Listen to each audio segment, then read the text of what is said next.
जब करें आप अपना मेमो ना क्वेश्चन।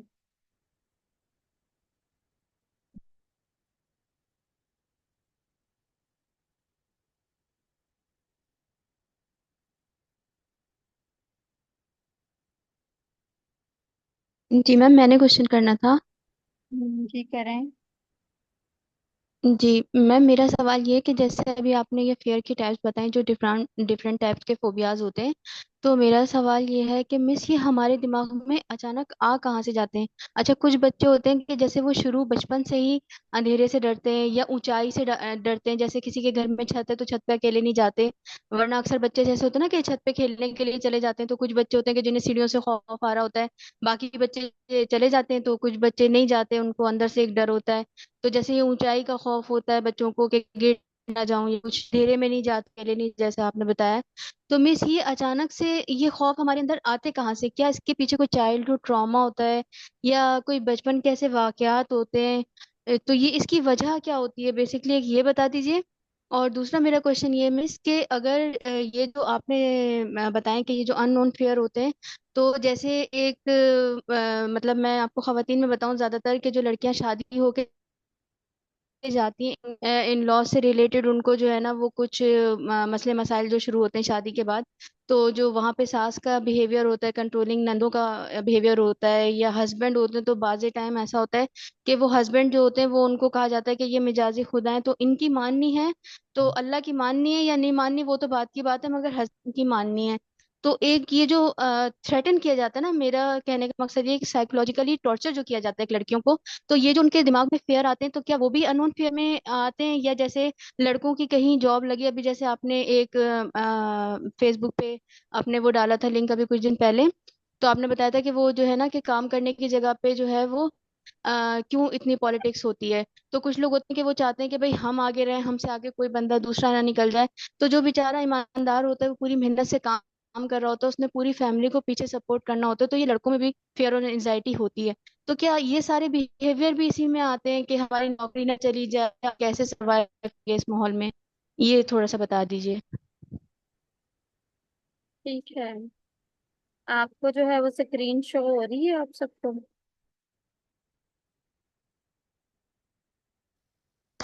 नहीं मैम, नहीं शो हो रही। ओके, अब आ गई हो? जी जी, अब आ गई है। अब आ ओके।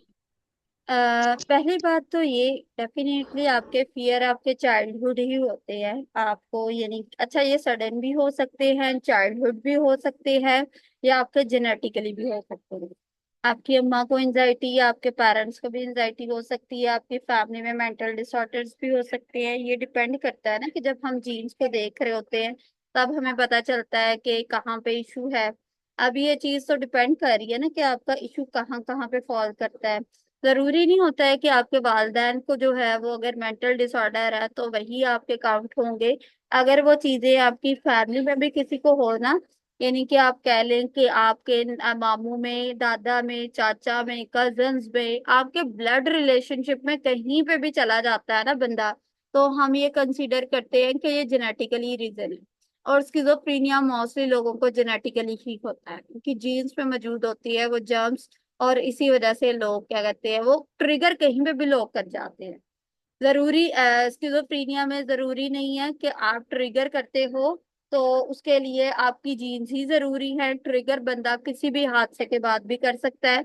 अभी एक ग्रुप पे एक बच्ची मौजूद है, तो वो क्या कहती है, वो कहती है कि मुझे जो है ना वो हेलुसिनेशंस होती है।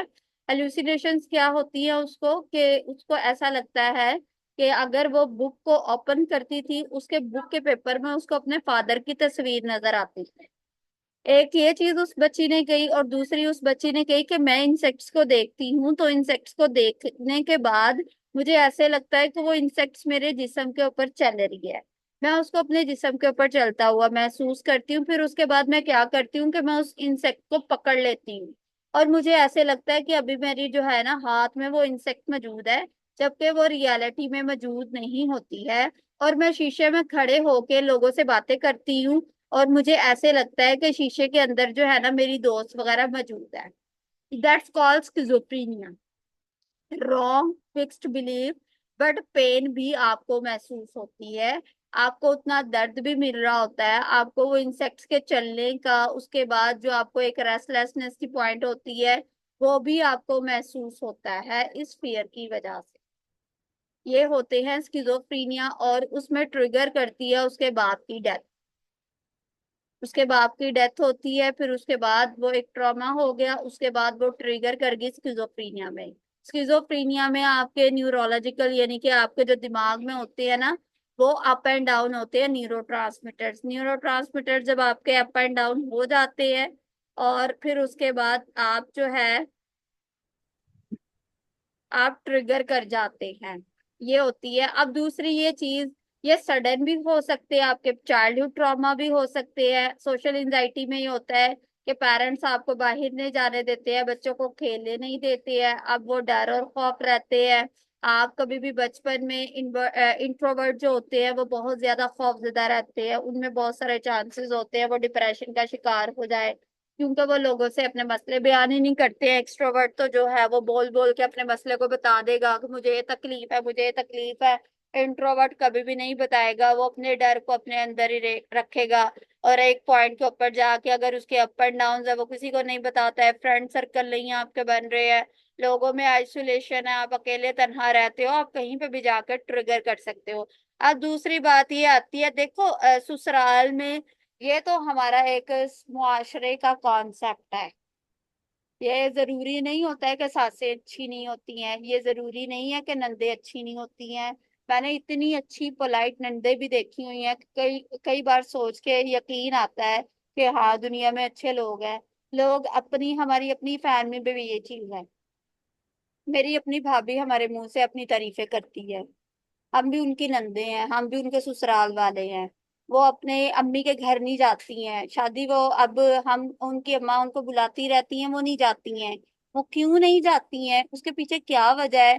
क्योंकि उन्हें उनको अपने घर में सुकून मिला हुआ है, उनके अंदर ये एहसास मौजूद नहीं है कि ये उनका घर नहीं है। हम उन्हें कहती हैं कि हमारा ये घर नहीं है, ये आपका घर है, आपने जो करना है वो आपकी मर्जी है। ये चीज होती है, हमने अपने घर में पहले ये चीज बता दी जाती है कि नंदे तो झगड़ा करती है, सास तो झगड़ा करेगी, तुम्हारी अपनी कोई जिंदगी नहीं होगी। ये तो आपके थ्रेट पहले से पैदा कर दिए गए। अब वो लड़की क्या जब सोचती है, अब वो तो इस सोच के साथ में जा रही है ना कि मैंने इनको जो है अपने ऊपर हावी नहीं होने देना है, मैंने इनको बोलने नहीं देना है। मैं अब वो बेचारी कुछ और वो उनको समझाएगी भी, तो उसके अब वो उसके जो ब्रेन में जो प्रोग्रामिंग की गई है वो उसके अकॉर्डिंग सोचेगी, नहीं ये मुझे कंट्रोल करना चाहती है, मुझे नीचे दबाना चाहती है। ये चीजें पेरेंट्स को मना की जाती है। आपने अपनी बाउंड्रीज बनानी होती है, आपको ये पता होना चाहिए कि मैं एक नई जगह के ऊपर, हम किसी भी नई जगह के ऊपर चले जाते हैं तो क्या हम जाते ही एडजस्ट हो जाते हैं? क्या वो लोग हमें एक्सेप्ट कर लेते हैं? हमें तो वहां का पानी नहीं रास आता है, तो लोग कैसे रास आ जाएंगे? हर जगह के ऊपर जाने के लिए आपको इन्वेस्ट करना पड़ता है ना, आपको जगह बनानी पड़ती है। अगर आप ये कहें कि हर वक्त आपकी तारीफें की जाए, आपके तारीफें तो आपके अपने सगे बहन भाई नहीं करते हैं। आपकी अम्मा आपको नहीं डांटती है? माँ की डांट बर्दाश्त हो सकती है तो सास की क्यों नहीं बर्दाश्त हो सकती है, अगर वो आपके अच्छे के लिए बोल रही है?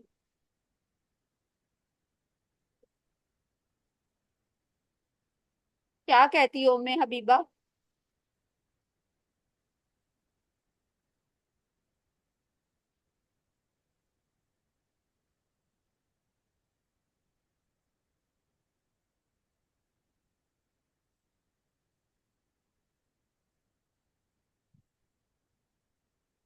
चलें जी, आई थिंक वो ग्रुप की मीटिंग में शामिल नहीं है जिसने क्वेश्चन किया था। तो ये बात है। तो जब हम आ गई हो वापस?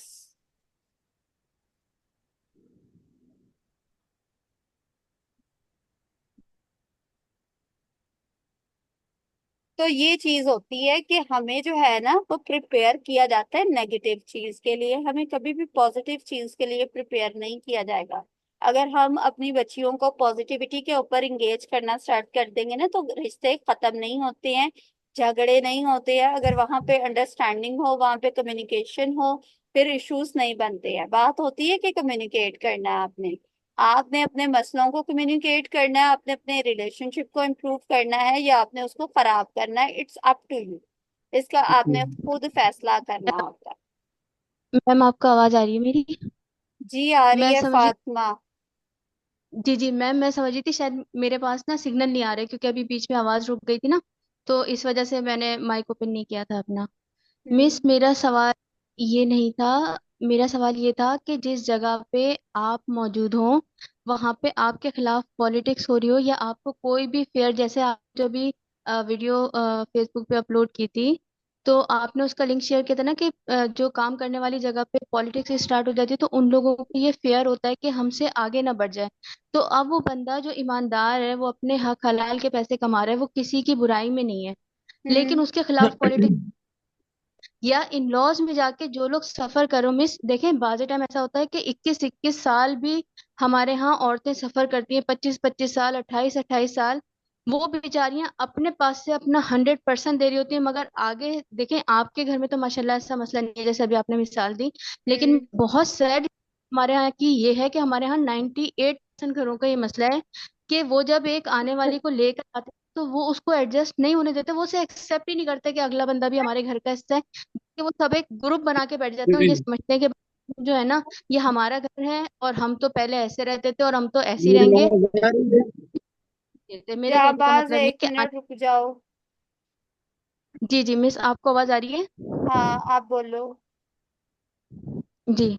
तो मिस मेरा सवाल ये था कि अगर हम किसी ऐसी सिचुएशन का शिकार हो जाएं जहां पे हम किसी को भी अपनी कायल नहीं कर, क्योंकि मैं देखें हम किस किस को सफाइयाँ देंगे, और अगला बंदा जब हमारी सफाई एक्सेप्ट ना करे, चाहे वो हमारे प्रिंसिपल हो या हमारे जहाँ पे हम वर्किंग करते हैं, मैं तो दोनों तरह की बात कर रही हूँ, कि चाहे वो घर में हमारे इन लॉज हो जो हमारे से बड़े हैं, जो हमारे फैसले लेते हैं वो हों, या हमारे वो बॉस हों, चाहे वो कंपनी में हो या स्कूल में प्रिंसिपल हो या कोई भी हो, तो जब वो हमारी बात को अंडरस्टैंड नहीं करते, तो ये जो फेयर होता है उससे हम कैसे बाहर निकलें? क्या वो भी इसी का पार्ट है कि वो जो हमें एक एंजाइटी शुरू हो जाती है, एक पैनिक अटैक आ जाते हैं, तो ये सारी सिचुएशन से क्या ओवरकम किया जा सकता है, या ये यस। लॉन्ग टर्म बेसिस पे ही चीजें? नहीं बिल्कुल भी नहीं, आप इसको लॉन्ग टर्म नहीं चला सकते हो, आप इससे भी ओवरकम कर सकते हो। आपने सबसे पहले क्या करना है कि अगर आपको ये थ्रेट होता है, देखो दूसरे लोगों को, मैंने वहां पे ये चीज आपने, मुझे नहीं पता है कि आपने फुल वीडियो देखी थी या नहीं देखी थी, क्योंकि मैंने उसमें सारे पॉइंट्स क्लियर किए थे। मैंने ये चीज बताई थी कि आप कम्युनिकेट करेंगे। अब एक पर्सन जो कन्वे कर रहा है, जो आपके बॉस को वो कोई और मैसेज कन्वे कर रहा है, जबकि आप जो है वो कुछ और कॉन्सेप्ट रखते हैं, तो आपने जो कम्युनिकेशंस के गैप अपने और अपने बॉस के दरमियान में बनाए हैं वो आपने खत्म करने हैं। आपने डायरेक्ट अपने बॉस को कन्वे करना है। आपने उसके साथ में अपने रिलेशनशिप को इम्प्रूव करना है, कि अगर आप एक अच्छे से ईमानदार बंदा जो होता है ना, उसकी ईमानदारी का पूरे जितना भी वर्क प्लेस होता है उस बंदे को पता होता है ये किस तरह का पर्सन है। आप मुझे 2 महीने से सुन रही हो, कोई पर्सन आपको मेरे बारे में आके कहता है कि बख्तावर साइकोलॉजिस्ट नहीं है, या आपको कोई भी गलत बात मेरे बारे में बताई जाती है, तो क्या आप मेरे बारे में यकीन कर लोगे? नहीं मैम, अगर मैं आपके साथ काफी अरसे से हूँ और मैं आपको बहुत अच्छी तरह से जानती हूँ, तो यकीनन मैं कोई बीच में गलत फहमी को पैदा नहीं होने दूंगी। आप मुझसे आके या मैं किसी पूछोगे कि नहीं पूछोगे? यस मैम, जरूर पूछेंगे। ये क्यों? ये फैक्ट। क्योंकि आपने मेरे और आपके दरमियान में कम्युनिकेशन स्ट्रोंग है। हमने कम्युनिकेशन के बैरियर को नहीं आने दिया। एक तो आपने इस बैरियर को खत्म करना है। अगर बैरियर हो भी रहा है फिर भी आप यानी कि एक अच्छे से कम्युनिकेट कर रहे हो, बट आपको फिर भी डी ग्रेड या डी वैल्यू किया जा रहा है। आपने अपना 100% देना है, फिर आपने किसी को मौका नहीं देना है। अगर कोई पर्सन आपको डी ग्रेड या डी वैल्यू करेगा, आप उसको पोलाइट वे में इनकार करोगे, उसको रिजेक्ट करोगे, आप दूसरे पर्सन को उस टाइम फिर बिल्कुल भी एक्सेप्ट नहीं करोगे। आप अपने आप को डिफाइन करोगे। और दूसरी बात, ये हर जगह हमें खुद को बताने की बिल्कुल भी जरूरत नहीं होती है, हम एक पॉइंट तक ही अपने आप को कन्वे करते हैं। जब आप सॉलिड रीजन हो आपको कोई भी नहीं निकालता है। आप खामोश हो जाओ, कुछ देर के लिए खामोशी इख्तियार करनी पड़ती है। और दूसरी बात आती है ससुराल में। डेफिनेटली ये चीज, अच्छे बुरे दोनों तरह के लोग हैं, हम ये भी जानते हैं। 15 साल आपने मेहनत की, 15 साल आपने अपने घर वालों को दे दिया, वो फिर भी आपके अपने नहीं बनते हैं। वो क्यों नहीं बनते हैं? क्योंकि उनका अपना जो एक होता है, वो बहुत बैड एक्सपीरियंसेस होते हैं। उन्होंने अपनी सास के साथ में जो टाइम गुजारा होता है, वो उसने बड़ी सख्ती के साथ में रखा हुआ होता है। अब वो क्या करती है, अपने उस ट्रॉमा की बेस का सारा बदला जो है अपने बहनों से उतारेगी। उस औरत ने सोचा ही नहीं है कि मैंने ग्रोथ माइंडसेट के साथ में चलना है। अब वो बदला अपने जो है वो सास घर वालों से लेती रहेगी, अपने हर वक्त बीवी मियाँ उसके जो है बेटे को बरगलाती रहेगी, उसको कोशिश करती रहेगी। आपने अपने दिमाग में एक बात समझा लेनी है, ये लोग नहीं बदलेंगे, इनको बदलने की आपने कोशिश नहीं करनी। आपके लिए सबसे मेन प्रायोरिटी आपकी अपनी जात होनी चाहिए, अपने बच्चे होना चाहिए, अपना मियाँ होना चाहिए। आप इनको अच्छे से कर लो, इनको मैनेज कर रही हो, वो लोग कुछ भी बोल रहे हैं बस चुप करके इग्नोर करती रहो, उनकी बात को इतनी ज्यादा वैल्यू ही ना दो। आप यहाँ पे बैठी हो, अब मेरी बात को वैल्यू दे रही हो। अगर आप ये समझती हो कि मैंने इस पर्सन की बात को कोई अहमियत नहीं देनी है, या जो मर्जी बोली जाए, आप मेरे बारे में एक रॉन्ग कॉन्सेप्ट बना लेती हो, ये जो बोलती है ये गलत ही बोलती है, ये कभी सही बोल ही नहीं सकती है। अब आप इसके अकॉर्डिंग ही आपका एक्शन होगा। मैं आपको बोली जाऊंगी, बोली जाऊंगी, बोली जाऊंगी, आपके ऊपर एक रत्ती का असर नहीं होगा, क्योंकि आपने अपने दिमाग में बिठाई हुई है कि ये बात जो करती है वो गलत है। इसी तरह से आपके ससुराल वाले, आपने अपनी जिंदगी के इतने साल उनको दे दिए, वो लोग ठीक नहीं ना हो रहे, अब जो खामोशी से अपने बच्चों और अपने मियाँ के ऊपर इन्वेस्ट करना स्टार्ट कर, बोलना स्टार्ट करो अपने हक के लिए। हमेशा जबर या जुल्म, देखो अल्लाह ने सबर का कहा है बंदे को उस वक्त तक जहां पे आपके ऊपर जुल्म ना किया जा रहा। जब आपके ऊपर जबर हो ना, आपकी ज्यादती हो, तो अल्लाह कहता है उसके खिलाफ बोलो। और अगर आप फिर भी नहीं बोलते हो तो मतलब आप जालिमों में अपने आप को शामिल कर रहे हो। तो सिर्फ आप एक चीज जिंदगी में फातिमा हमेशा याद रखना, आप सहते हो तो दुनिया आपको सहने के ऊपर मजबूर कर देती है। आप सहना छोड़ दो, दुनिया आपको बिल्कुल भी कुछ नहीं किया। हमें लगता है घर खराब हो जाएंगे, घर आपके तब भी कौन सा सही चल रहे हैं, हर वक्त तो आप पिसते हो, बोल के पिस जाओ। ये तो नहीं आपको रिग्रेट होगा कि हम बोले नहीं, अगर हम बोल लेते तो क्या होता। लेकिन बोलने का भी आपको फिर तरीका आना चाहिए कि मैंने बात को किस वे में करना है। आपकी पहले अपने हस्बैंड के साथ भी अंडरस्टैंडिंग बहुत अच्छी होनी चाहिए। हस्बैंड वही होते हैं जो जिम्मेदार होते हैं, जिनको पता हो कि हमने अपनी बीवियों के लिए स्टैंड लेना है। जहां पे बीवी गलत है बीवी को बोले, जहां पे मियाँ गलत है मियाँ को चाहिए कि घर वालों के अगेंस्ट बोले। ये नहीं होना चाहिए, क्योंकि ये हस्बैंड की बेस के ऊपर होता है। और अगर आप अपने मियाँ की इज्जत रखने के लिए खामोशी से चुप करके सहती रहती हो, ये फिर आपके लिए गलत है। और कल को आपने अपने बच्चों को भी यही सहना ही सिखाना है, आप अपने बच्चों को भी नहीं बोलना सिखाओगे कभी भी। बिल्कुल मैम, बिल्कुल आपकी एक एक बात इस वक्त बिल्कुल सही है। बिल्कुल मैं एग्री करती हूँ आपकी बातों से। क्योंकि जिस औरत ने कभी अपने हक के लिए नहीं बोला, वो अपने बच्चों को क्या सिखा देगी? वो तो अपने बच्चों को यही कहेगी कि तुमने जो है वो अपने घर को बसाना है, तुमने जो है वो वहां पे रहना है, तुमने वहां पे अपने आप को मनवाना है। हम अपनी बच्चियों को ये तालीम देते हैं कि आपने घरों को बसाना है, आपने बचाना नहीं अपने घर को। बचाना नहीं होता है, घर बसाना होता है, और बसाया हमेशा दिल से जाता है, दिमाग से नहीं जाता। इस चीज की हमारी सोसाइटी को जरूरत है। बिल्कुल इस ये एक जी जी मैम, मैं ये कहना चाहती कि इस तरह की जबरदस्ती से तो घर नहीं बसते। जबरदस्ती तो मतलब ये एक जबरदस्ती का घसीटने वाली बात होती है ना रिश्ते को, कि फिर वो आप एक बोझ बन के एक जो है वो सर्वाइवल सर्वाइवल मूड में आप चले जाते हो, बस आप सर्वाइव ही किए चले जाते हैं। और आपको जो है ना इन रिटर्न में कुछ भी नहीं मिल रहा होता, असल में तो हक नहीं मिल रहा होता जो हमारा दीन है, कि जिसमें दोनों तरफ की हुदूद होती हैं और दोनों तरफ के हकूक होते हैं। यानी अगर इस्लाम में अगर माँ बाप के हुकूक है तो फिर औलाद के भी हुकूक है, मगर हमारे वहाँ जैसे माँ बाप अगर सुपीरियर है तो सिर्फ माँ बाप के हुकूक की बात की जाती है, औलाद को पूछा ही नहीं जाता। और अक्सर ऐसा आपने होता है कभी कि माँ मांगे? बाप की गलतियों की वजह से वो। आपने कभी मांगे हैं? जी मैम। आपने कभी मांगे अपने माँ बाप से हाँ अपने हकूक? नहीं मैम, असल में पता है मेरे साथ तो ऐसा मामला नहीं था। मैं इंट्रोवर्ट पर्सनैलिटी थी, जैसे आपने अभी जिक्र किया था। टाइम स्टडी में गुजरता था, जॉब करती थी, टीचर थी, तो मेरा टाइम ज्यादातर अपने काम में गुजरता था। तो मेरी जिंदगी के तमाम तर फैसले मेरे माँ बाप ने लिए, और मैंने उनके जो है ना वो आगे सर झुकाया, क्योंकि माँ बाप से ज्यादा कुछ नहीं था मेरे लिए।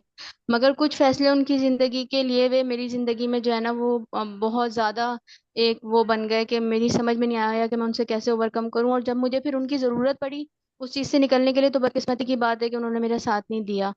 तो ये सारी चीजें मिलके जो है ना आगे वो मुझे यही सब बातें करने पे फिर उन्होंने मुझे मजबूर कर दिया, सोचने पे मजबूर कर दिया कि हम ऐसा क्यों करते हैं, और फिर हम इससे अगर आगे हमारे बच्चों में ये चीज चली जाए या हमारे बच्चे कभी जिंदगी में, क्योंकि फ्यूचर तो देखें अनप्रेडिक्टेबल होता है ना, तो फ्यूचर में अगर कोई ऐसी चीज हमारी बच्ची के साथ हो या बच्चे के साथ भी हो जाए, तो हम सिर्फ नसीब बेटियों की क्यों देखते हैं, हमें बेटों का भी तो सोचना चाहिए ना कि बेटे के साथ अगर कभी जिंदगी में कोई ऐसा वक्त आ जाए कि जब उसको कोई मुश्किल फैसला लेना पड़ जाए, तो चाहे वो बेटी हो या बेटा हो, तो वो कैसे अपने लिए स्टैंड ले, कैसे अपने लिए फैसला ले। ये हमें दोनों का सोचना चाहिए। ये चीज होती है, ये आपकी ना खुद की ट्रेनिंग होती है। आपने देखो अपनी लाइफ में कभी खुद के लिए स्टैंड खुद नहीं लिया, आपने अपने पेरेंट्स को सारा बिलीव किया, तो बस फिर जब आपने खुद ही इसके बारे में नहीं सोचा, तो आपके घर वाले आपके बारे में क्यों सोचेंगे? उन्हें क्या जरूरत पड़ी है मुफ्त में अपने दिमाग को जो है खपाने की? आप एक धक्का स्टार्ट गाड़ी हो, आपने अपने आप को एक इंसान ही नहीं समझा।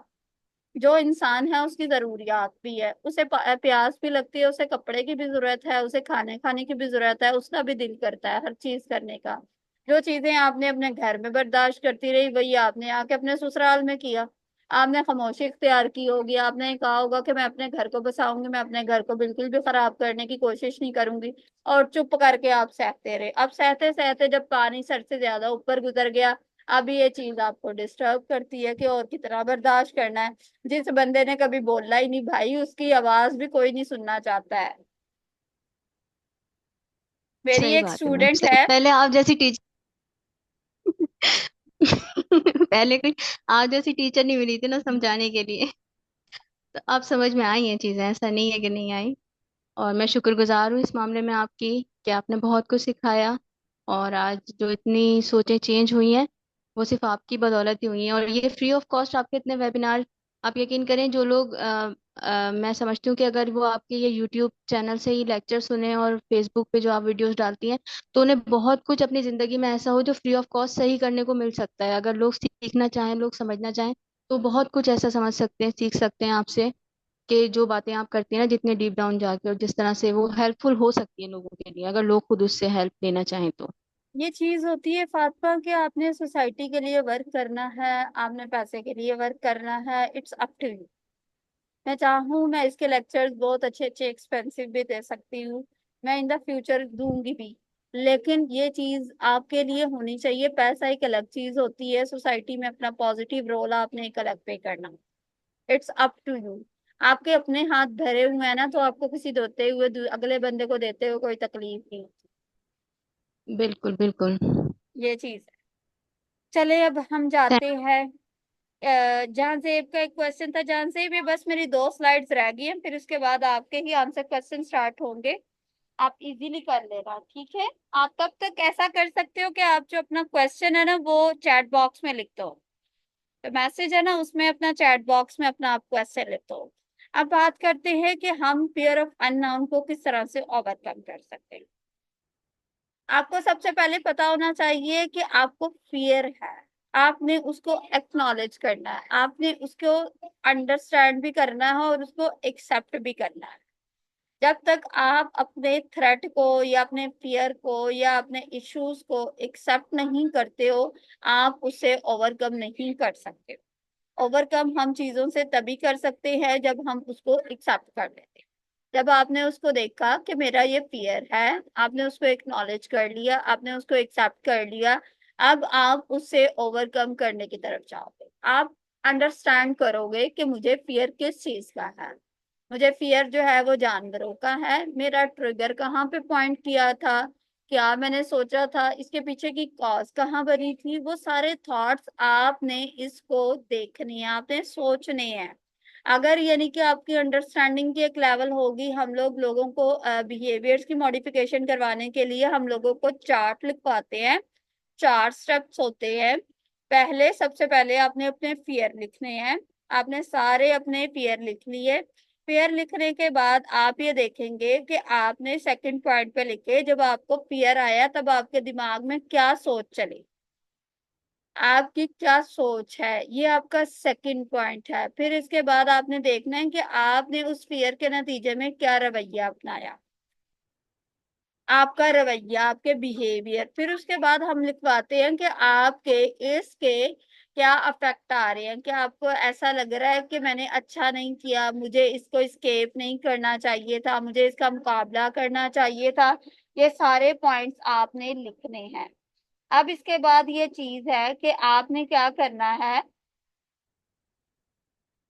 अब आप इसके बाद क्या करेंगी कि आपने जो है ना वो उसके बाद ये करना है कि आप इसके बाद, अब आपको करना है, ये सारी चीजें आपके कॉन्सेप्ट क्लियर हो गए। अब आप ये देखेंगे न्यूरोपाथ, मैंने कल बात की थी न्यूरोपाथ।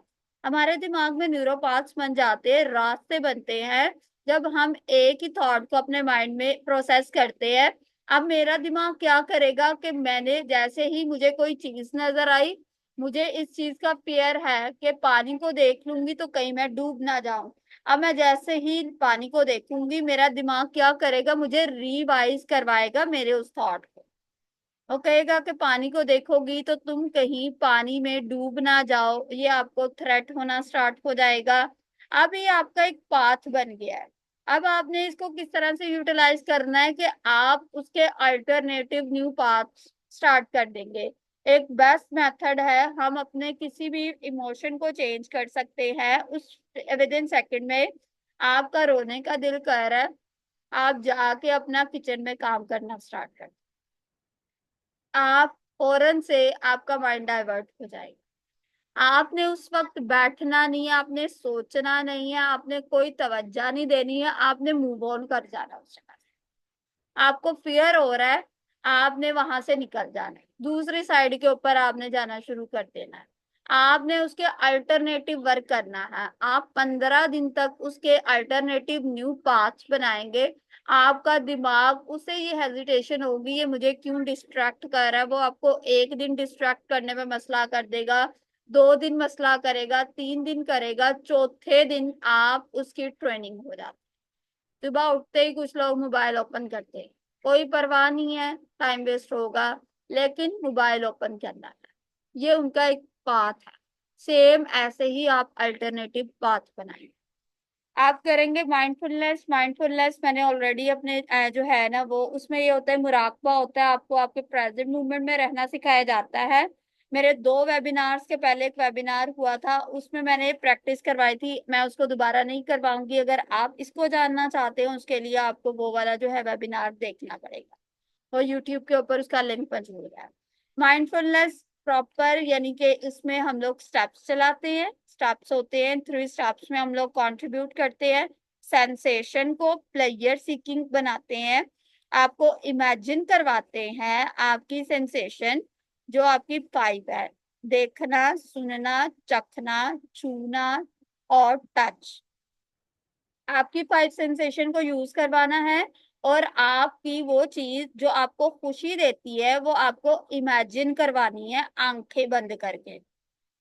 एक ये स्टेप होता है, और फिर इसका सेकंड स्टेप होता है हेड टू फीट, यानी कि सर के बाल से लेकर पाँव के थंब तक आपको जो है वो एक एक चीज फील करवाई जाएगी, कि आप इसको महसूस करो, बॉडी के पार्ट्स को, सारे बॉडी के पार्ट आपने फील किए, आपको पता चलेगा कि अल्लाह ने आपको कितना कुछ बनाया हुआ है।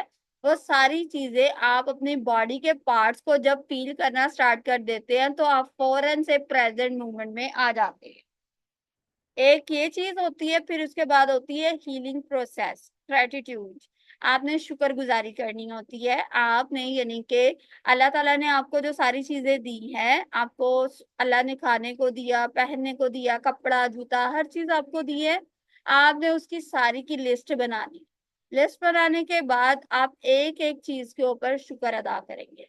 आपके अंदर एक पॉजिटिव वाइब आएगी, आपके अंदर एक एनर्जी आएगी, आपने हमेशा आगे की तरफ जाना। फियर आपका तब तक फियर है जब तक आप उससे खौफजदा हो रहे हो, आपको अनकंट्रोल है, चीजें आपके कंट्रोल से बाहर हो जाएंगी। आप ये सोच सोच के परेशान होते हो। लेकिन जब आप ये सोच लेते हो कि आई कैन डू इट, मैंने ये काम करना है, मैं इसको करूंगा, अपने फियर को टारगेट बना लेते हो, चैलेंज करना स्टार्ट कर देते हो, फाइट मोड में चले जाते हो, आप अपने फियर को ओवरकम ओवरकम ओवरकम कर जाओ। ये हम लोग सीबीटी के थ्रू लोगों को सिखाते हैं, ईआरपी के थ्रू सिखाते हैं, और बहुत सारी चीजों के थ्रू हम लोग सिखाते हैं। फियरफुल रिस्पॉन्सेज टेक्निक सिखाई जाती है लोगों को, मेडिटेशन, मुराकबा, exposure and response therapy, fear positive self talk. फिर उसके अलावा हम लोग लोगों को कहते हैं कि आप डीप ब्रीथिंग एक्सरसाइज करें, फियर को चैलेंज करने वाली टेक्निक्स होती हैं, बहुत सारी चीजें होती हैं। अपने साथ में आपने हमेशा एम्पथी करनी। लोग इतनी जल्दी क्यों ठीक हो जाते हैं, लोग 10 सेशन 15 सेशन में क्यों नहीं ठीक होते हैं? इसके पीछे दो रीजन है। मेरे क्लाइंट्स 5 6 या 7 सेशंस पे रिकवर कर जाते हैं, अल्लाह का शुक्र। हाँ, सवेयर हो वो एक अलग बात है, या क्रॉनिक हो वो एक अलग चीज है। बट अगर क्रॉनिक, और बाज औकात क्रॉनिक होते हुए भी लोग ठीक हो जाते हैं। वो क्यों ठीक होते हैं? क्योंकि उनको मैं बहुत ज्यादा एम्पथाइज, मैं अपने क्लाइंट्स को वक्त देती हूँ, उनको गाइड करती हूँ, उनको कहती हूँ कि आप ये करें, ये करें, ये करें, उनकी रिपोर्ट्स लेती रहती हूँ। उनको जो है, उनको इस तरह से यानी कि फील करवाती हूँ they are a valuable person. उनके साथ में जो मेरा यानी कि वो 1.5 महीने का टाइम पीरियड गुजर रहा होता है ना, उन कोशिश यही की जाती है। बट अगर मैं बिजी हूँ देन मैं उनके लिए अवेलेबल नहीं हूँ। फिर जब जैसे मुझे टाइम मिलता है मैं उनको रिप्लाई कर देती हूँ। लेकिन जो उनका मेरे एक दिन का सेशन होता है वो उनके लिए एक बहुत हीलिंग टाइम। तो जब हम किसी इंसान को एम्पथाइज कर देते हैं, उसके लिए सॉफ्ट हो जाते हैं, उसकी वैल्यू को, सेल्फ स्टीम को बढ़ा देते हैं, वो आहिस्ता आहिस्ता हील होना स्टार्ट हो जाता है, उसके बाउंड्स जो होते हैं वो हीलिंग प्रोसेस की तरफ जाते हैं। आपने अपने साथ में कभी भी हार्श नहीं होना होता है, आपने हमेशा अपने साथ पे सॉफ्ट रहना। काउंसलिंग, काउंसल करते हैं लोगों को उनके इश्यूज के ऊपर, उनको चेंज, लाइफ में चेंज बहुत जरूरी है। अगर आप अपनी लाइफ में चेंज नहीं लेके आते हैं तो आप बहुत ज्यादा डिस्टर्ब रहेंगे। आप अगर जिंदगी में आगे बढ़ना चाहते हैं तो आपकी लाइफ में चेंज बहुत ज्यादा जरूरी है। ये स्लाइड्स नहीं मिलेंगी आपको, ये रिकॉर्डिंग्स मिलेंगी, आप ये रिकॉर्डिंग चेक कर सकते हैं।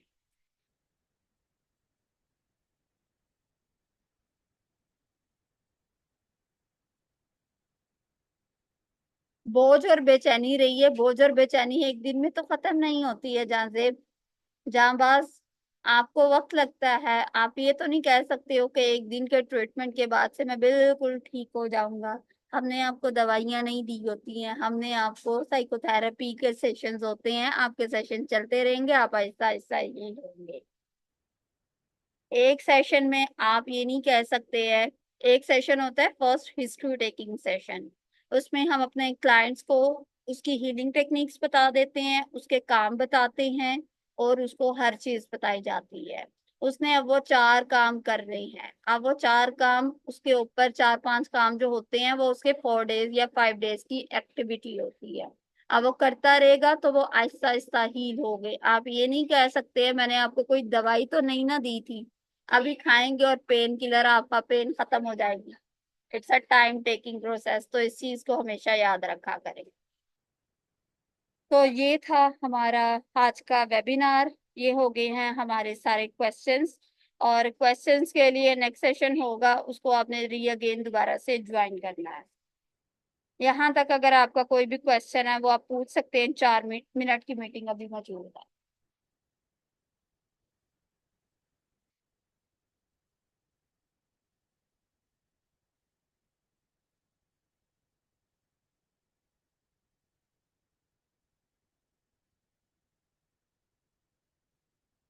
जैनुल आबदीन अपना माइक ओपन करके सवाल कर लो, 4 मिनट अभी मौजूद है।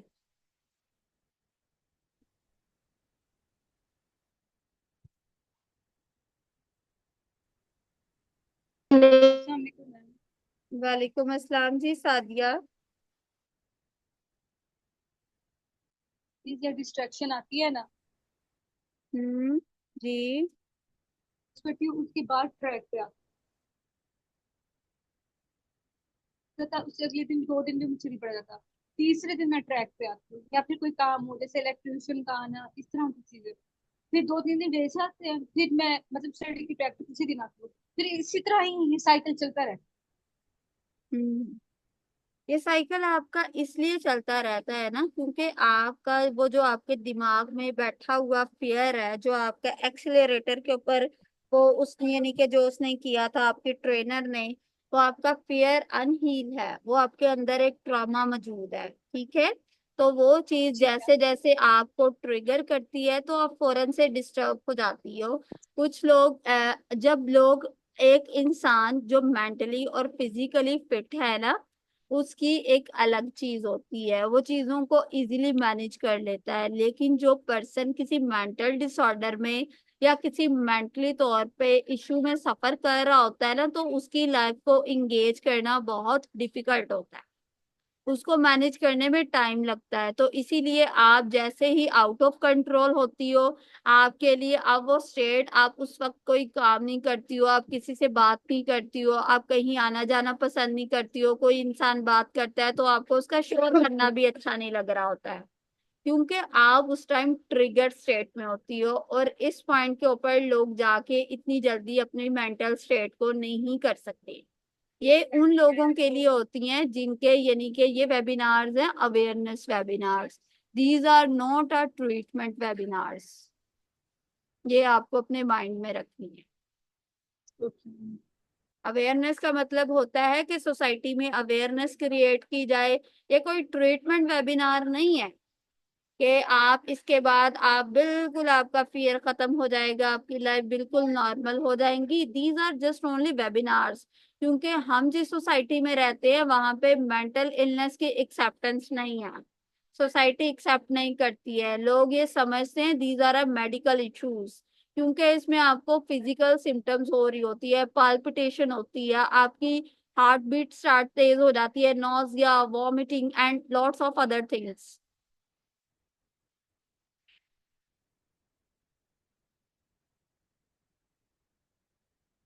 ओके।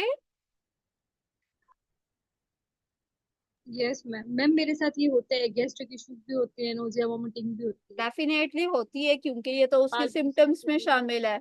आपकी सही। जैसे ही हार्ट बीट तेज हो रही है, हार्ट बीट के तेज होने के बाद आप स्ट्रेस थोड़ा सा ज्यादा ले रहे हो, वो आपके फौरन से स्टमक के ऊपर एक प्रेशर क्रिएट कर देता है।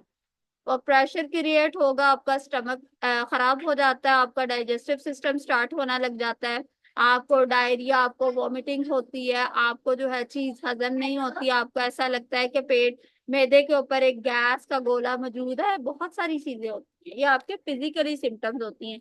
लेकिन जिस पर्सन को अब ये पता ही नहीं है कि what is anxiety, what is fear, what is panic attack, वो तो डॉक्टर के पास ही जाएगा ना। जी मैम। तो ये बात